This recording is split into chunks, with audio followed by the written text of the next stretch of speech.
നമസ്കാരം, welcome to our new video. നമ്മളിന്ന് discuss ചെയ്യുന്നത് 9th സ്റ്റാൻഡേർഡിലെ മോഷൻ ചാപ്റ്ററിലെ ഇന്നലെ നമ്മൾ ഡിസ്പ്ലേസ്മെൻറ്റ്, ഡിസ്റ്റൻസ്, റെസ്റ്റ്, സ്പീഡ് എന്നീ കാര്യങ്ങൾ നമ്മൾ കഴിഞ്ഞ ദിവസം പറഞ്ഞു.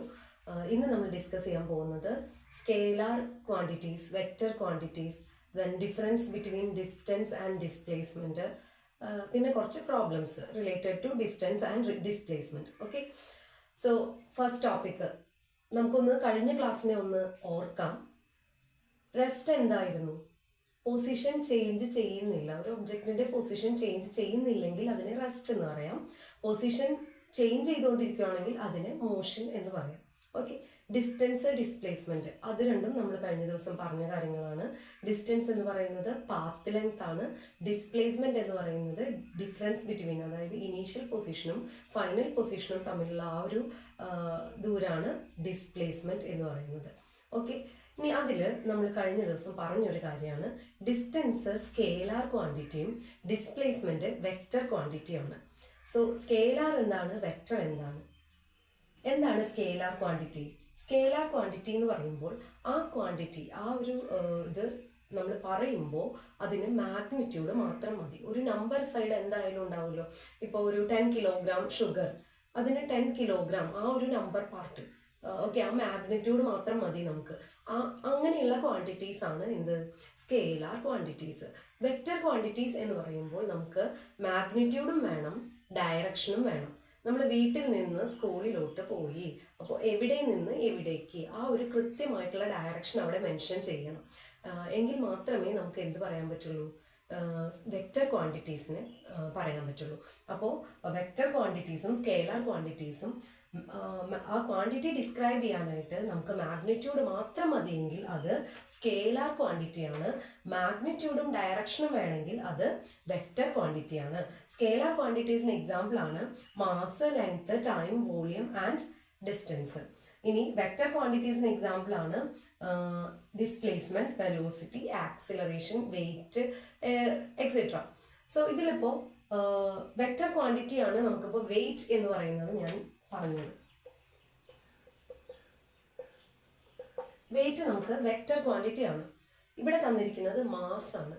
സോ മാസും വെയിറ്റും രണ്ടും രണ്ട് കൺസെപ്റ്റ് ആണ്. നിങ്ങൾക്ക് ചിലപ്പോൾ തോന്നാം ഇവിടെ മാസ് തന്നിട്ടുണ്ട്, ഇവിടെ വെയിറ്റ് തന്നിട്ടുണ്ട്, രണ്ടും ഒന്നല്ലേ എന്ന് തോന്നാം. പക്ഷേ രണ്ടും രണ്ട് കൺസെപ്റ്റ് ആണ്. നമുക്ക് അടുത്ത ചാപ്റ്ററിലോട്ട് പോകുമ്പോൾ ഇതിനെക്കുറിച്ച് ഡീറ്റെയിൽഡ് ആയിട്ട് പഠിക്കാം.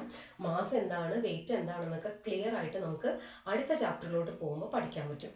ഓക്കെ, സോ ഇപ്പം നമ്മൾ പഠിക്കേണ്ട കാര്യം സ്കേലാർ ക്വാണ്ടിറ്റി എന്താണ്, വെക്റ്റർ ക്വാണ്ടിറ്റി എന്താണ്. ഇത് ആക്ച്വലി നിങ്ങളുടെ ടെക്സ്റ്റ് ബുക്കിൽ ഇത് ഇത്രയും ഡീറ്റെയിൽഡ് ആയിട്ട് കൊടുത്തിട്ടില്ല. ഇത് നമ്മൾ എന്തിനാണ് ഇപ്പോൾ ഇവിടെ പറഞ്ഞതെങ്കിൽ അടുത്ത ചാപ്റ്ററുകളിലേക്ക്, അതുപോലെ തന്നെ നമുക്ക് നെക്സ്റ്റ് ഇയേഴ്സിലേക്ക് ഒക്കെ നമുക്ക് ആവശ്യമുള്ള കാര്യമാണ് ഈ സ്കേലാർ ക്വാണ്ടിറ്റി, വെക്റ്റർ ക്വാണ്ടിറ്റി. അപ്പോൾ നിങ്ങൾക്കത് എന്താണെന്നുള്ളത് കൃത്യമായിട്ട് അറിഞ്ഞിരിക്കണം. അതുകൊണ്ട് മാത്രമാണ് ഇതിപ്പോൾ ഇവിടെ പറഞ്ഞത്. സോ സ്കേലാർ ക്വാണ്ടിറ്റി എന്ന് പറഞ്ഞാൽ മാഗ്നിറ്റ്യൂഡ് മാത്രമുള്ള ക്വാണ്ടിറ്റീസ് ആണ് സ്കേലാർ ക്വാണ്ടിറ്റീസ്. മാഗ്നിറ്റ്യൂഡും ഡയറക്ഷനും ഉള്ള ക്വാണ്ടിറ്റീസ് ആണ് വെക്റ്റർ ക്വാണ്ടിറ്റീസ്. ക്ലിയർ ആയി എന്ന് വിചാരിക്കുന്നു. അടുത്തതായിട്ട് നമുക്ക് ചെറിയൊരു പ്രോബ്ലം നോക്കാം. അതായത് രാമു ഇന്ന് വീട്ടിൽ നിന്ന് സ്കൂളിലേക്ക് പോയി. തിരിച്ചവൻ വീട്ടിലേക്ക് വന്നത് ലൈബ്രറി ടച്ച് ചെയ്തിട്ടാണ്. അതായത് വീട്ടിൽ നിന്ന് രാവിലെ സ്കൂളിലേക്ക് പോയി, സ്കൂളിൽ നിന്ന് അവൻ നേരെ ലൈബ്രറിയിലോട്ട് പോയിട്ടാണ് വീട്ടിലേക്ക് തിരിച്ചെത്തിയത്. ഓക്കെ, അങ്ങനെയാണെങ്കിൽ അവൻ ആകെ ട്രാവൽ ചെയ്തിട്ടുള്ള ഡിസ്റ്റൻസ് എത്രയായിരിക്കും? ആകെ ട്രാവൽ ചെയ്തിട്ടുള്ള ഡിസ്റ്റൻസ്, അതാണ് എനിക്ക് വേണ്ടത്. അതായത് അവൻ വീട്ടിൽ നിന്ന് സ്കൂളിലേക്ക് പോയി, അപ്പോൾ അവിടെ എത്ര കിലോമീറ്റേഴ്സ് ആയി? 3 കിലോമീറ്റേഴ്സ് വന്നു. പ്ലസ് സ്കൂളിൽ നിന്ന് ലൈബ്രറിയിലോട്ട് പോയി, സോ 2 കിലോമീറ്റേഴ്സ്. ദെൻ ലൈബ്രറിയിൽ നിന്ന് വീട്ടിലോട്ട് പോയി, അപ്പോൾ 1.5 കിലോമീറ്റേഴ്സ്. സോ ടോട്ടൽ എത്ര കിലോമീറ്റർ അവൻ ട്രാവൽ ചെയ്തു? 6.5 കിലോമീറ്റേഴ്സ് അവൻ ട്രാവൽ ചെയ്തു. ഇതാണ് അവൻ ട്രാവൽ ചെയ്ത ഡിസ്റ്റൻസ് എന്ന് പറയുന്നത്. ഓക്കെ, ഇനി ഇവിടെ ഡിസ്പ്ലേസ്മെന്റ് എന്തായിരിക്കും? ഡിസ്പ്ലേസ്മെന്റ് ഇവിടെ എന്തായിരിക്കും? എന്താണ് displacement? Distance from initial to final point. Okay, ഇവിടെ ഇനീഷ്യൽ പോയിന്റ് എവിടെയായിരുന്നു? ഹൗസ് ആയിരുന്നു. ഫൈനൽ പോയിന്റും എവിടെ തന്നെയാണ്? ഹൗസ് ആണ്. സോ അവിടെ എന്തെങ്കിലും പൊസിഷൻ ചേഞ്ച് ഉണ്ടോ? ഇല്ല. സോ ഇനീഷ്യൽ പോയിന്റും ഫൈനൽ പോയിന്റും സെയിം ആണ്. സോ ഡിസ്പ്ലേസ്മെന്റ് ഇവിടെ എന്താണ്? 0. ഓക്കെ. വേറൊരു കാര്യം നോക്കാം. രാമു രാവിലെ വീട്ടിൽ നിന്ന് ഇറങ്ങി സ്കൂളിലോട്ട് പോയി. ഇപ്പൊ അവൻ ലൈബ്രറിയിൽ ഇരിക്കുകയാണ്. ഓക്കെ, ഇപ്പൊ അവൻ ലൈബ്രറിയിലുണ്ട്. അങ്ങനെയാണെങ്കിൽ അവിടുത്തെ ഡിസ്റ്റൻസ് എന്താണ്? ഡിസ്പ്ലേസ്മെന്റ് എന്താണ്? അവൻ ആകെ ഇപ്പൊ ട്രാവൽ ചെയ്ത ഡിസ്റ്റൻസ് എന്ന് പറയുന്നത് ഇത്രയുമാണ്. ഓക്കെ, അതായത് എത്രയാണ്? 3+2, അതായത് 5 കിലോമീറ്റേഴ്സ് ആണ് അവൻ ട്രാവൽ ചെയ്ത ഡിസ്റ്റൻസ്. ഇനി ഡിസ്പ്ലേസ്മെന്റ് എന്താണ്? Shortest distance between initial and final point. Initial point ഏതാ? ഹൗസ് ആണ്. ഫൈനൽ പോയിന്റ് എന്ന് പറയുന്നത് ലൈബ്രറി. ഇപ്പൊ അവൻ ലൈബ്രറിയിലാണ്.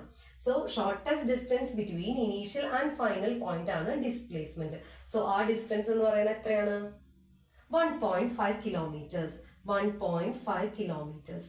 സോ ഇവിടെ ഡിസ്റ്റൻസ് എന്ന് പറയുന്നത് 5 കിലോമീറ്ററും ഡിസ്പ്ലേസ്മെന്റ് എന്ന് പറയുന്നത് 1.5 കിലോമീറ്റേഴ്സും ആണ്. ക്ലിയർ അല്ലേ? ഓക്കെ, ഇനി നമുക്ക് അടുത്തൊരു പ്രോബ്ലത്തിലോട്ട് പോവാം. A man walks 3 meter east, 1 meter south, 2 meter west and 1 meter north. Calculate distance and displacement. So നമുക്ക് ഞാനിവിടെ ഡയറക്ഷൻ ഒന്ന് മാർക്ക് ചെയ്ത് വെച്ചിട്ടുണ്ട്. നമുക്ക് നോക്കാം. ഒരാള് ആദ്യം എത്ര ട്രാവൽ ചെയ്തു? ഈസ്റ്റിലോട്ട് 3 meter ട്രാവൽ ചെയ്തു. 3 meter 1 2 3 meter ഈസ്റ്റിലോട്ട് ട്രാവൽ ചെയ്തു. 3 meter ട്രാവൽ ചെയ്തു. ഇനി അടുത്തതായിട്ട് അയാൾ ചെയ്തത് 1 meter സൗത്ത്. 1 meter സൗത്തിലോട്ട് ട്രാവൽ ചെയ്തു. ഇനി എങ്ങോട്ടേക്കാ പോയത്? 2 meter വെസ്റ്റ്. വെസ്റ്റിലോട്ട് 2 meter പോയി. 1 meter 2 meter ഇവിടെ. ഇനി വീണ്ടും നോർത്തിലോട്ട് 1 meter പോയി. അയാളുടെ പൊസിഷൻ ഇപ്പോൾ ഇവിടെ എത്തിയിട്ടുണ്ട്. ഓക്കെ, ഇനി calculate distance and displacement. Distance എന്ന് പറയുമ്പോൾ അയാൾ ഇത്രയും ദൂരം ട്രാവൽ ചെയ്തു. അത് അത്രയും ടോട്ടൽ ചെയ്താലേ നമുക്ക് എന്ത് കിട്ടുള്ളൂ? ഡിസ്റ്റൻസ് കിട്ടുള്ളൂ. നോക്കൂ, first 3 meter plus 1 meter plus 2 meter plus again 1 meter. Total, what is the value? 7 meter. Okay, 7 meter ആണ് അയാളുടെ ട്രാവൽ ചെയ്ത ആ ഡിസ്റ്റൻസ് എന്ന് പറയുന്നത്. ഇനി ഡിസ്പ്ലേസ്മെന്റ് നോക്കൂ, ഇനീഷ്യൽ പോയിന്റ് ഇതാണ്, ഫൈനൽ പോയിന്റ് ഇതാണ്. What is the difference between initial and final point? What is the difference? Only 1 meter. So displacement here is 1 meter. Okay, clear? അടുത്തതായിട്ട് നമ്മൾ പറയാൻ പോകുന്ന ഒരു പോയിന്റ് ആണ് difference between distance and displacement. Difference question പേപ്പറിൽ ചോദിക്കുമ്പോൾ എപ്പോഴും ഇങ്ങനെ കോളം വരച്ചിട്ട് എഴുതാനായിട്ട് ശ്രമിക്കുക. ഇതിന്റെ ഒരു കോമൺ പോയിന്റ് നമുക്കറിയാം. ഡിസ്റ്റൻസും ഡിസ്പ്ലേസ്മെന്റും അതിന്റെ രണ്ടിന്റെയും യൂണിറ്റ് എന്താണ്? SI യൂണിറ്റ് എന്ന് പറയുന്നത് മീറ്റർ ആണ്. അതൊരു കോമൺ പോയിന്റ് ആണ്. ഡിഫറൻസ് പറയുമ്പോൾ ഫസ്റ്റ് അത് എന്താണെന്നുള്ളത് നമുക്ക് പറയാം. ഡിസ്റ്റൻസ് എന്ന് പറയുന്നത് length of path covered. Displacement എന്ന് പറയുന്നത് shortest distance between initial and final point. Clear ആയിട്ടുള്ള ഒരു കൺസെപ്റ്റ് ആണ് അത്, അല്ലെ? ഇനി വേറൊരു കാര്യം നമ്മൾ പറഞ്ഞിട്ടുണ്ടായിരുന്നു. ഡിസ്റ്റൻസ് എന്ന് പറയുന്നത് സ്കെയിലാർ ക്വാണ്ടിറ്റി ആണ്. ഡിസ്പ്ലേസ്മെന്റ് എന്ന് പറയുന്നത് വെക്റ്റർ ക്വാണ്ടിറ്റി ആണ്. ഇനി ഒരു പോയിന്റ് കൂടെ അതിൽ പറയാനുള്ളത്, ഡിസ്റ്റൻസ് എന്ന് പറയുന്നത് പോസിറ്റീവ് മാത്രമാണ്. അതായത് എത്ര ദൂരം ട്രാവൽ ചെയ്തു അത് നമ്മൾ എന്താണ് പറയുക? എപ്പോഴും 5 kilometers, 10 kilometers, 15 kilometers, ആ വാല്യൂ എപ്പോഴും പോസിറ്റീവേ ആവുള്ളൂ. ഡിസ്പ്ലേസ്മെന്റ് നമ്മൾ ഇപ്പോൾ ഒരു പ്രോബ്ലം ചെയ്തപ്പോൾ കണ്ടു, അത് 0 ആയിട്ടുണ്ടായിരുന്നു. പോസിറ്റീവ് ആവാം, നെഗറ്റീവും ആവാം. അപ്പോൾ ഡിസ്പ്ലേസ്മെന്റ് പോസിറ്റീവ്, നെഗറ്റീവ് ഓർ 0, ആ വാല്യൂസ് ഒക്കെ അതിന് വരാം. ഡിസ്റ്റൻസ് എന്ന് പറയുന്നത് എപ്പോഴും പോസിറ്റീവ് മാത്രമായിരിക്കും. സോ ഇന്ന് എടുത്ത ഇത്രയും പോയിന്റ്സ്, അതായത് scalar quantity, vector quantity, distance, displacement, difference, അതുപോലെ പ്രോബ്ലംസ്, ഇത്രയും എല്ലാവർക്കും നല്ല സൂപ്പറായിട്ട് ക്ലിയർ ആയിട്ട് മനസ്സിലായിട്ടുണ്ടാവും എന്ന് വിചാരിക്കുന്നു. അപ്പോൾ എല്ലാവരും ഈ ചാനൽ ഒന്ന് സബ്സ്ക്രൈബ് ചെയ്യുക, നിങ്ങളുടെ ഫ്രണ്ട്സിനൊക്കെ ഷെയർ ചെയ്യുക. ഓക്കെ, എന്തെങ്കിലും ഡൗട്ട്സ് ഉണ്ടെങ്കിൽ നിങ്ങൾ മെസ്സേജ് ചെയ്യുക. എല്ലാത്തിനും ക്ലിയർ ആയിട്ട് ഞാൻ റിപ്ലൈ തരുന്നതാണ്. Okay, thank you.